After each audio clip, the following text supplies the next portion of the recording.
Today we're here to talk about how you put on the Breg Polar Wave pads. By the end of this video, you're going to learn the application process for the body part that you need to use the wave pads on. So let's jump right into it and learn how to use these pads. Once you get your pad in the mail, either if you ordered it separately or with your wave machine, a couple things you want to do right off the bat. You want to check and make sure it is the pad you ordered. There is a sticker on the front, and this is the back pad for the wave, and the part number is C00020.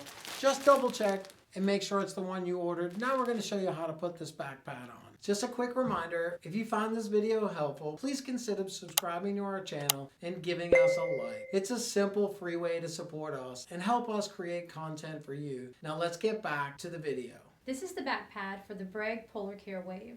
Now, when you get ready to connect the hose from the pad to the cooler, you'll notice there's a little symbol on there, and it's on the hose from the cooler also. When you connect those, you're going to match up the symbols. Make sure you're connecting them correctly. Now that we have the pad out of the bag, you're going to go ahead and open it up, and the large part goes on the back. Put that on, bring your straps around, and this is where you can tighten it or loosen it depending on your need. And it should look something similar to this. Once you've got it in place, take your hose from the pad and connect it to the hose from the cooler. And as you notice, we're matching up the symbols. You'll hear a little click that lets you know that it's secure.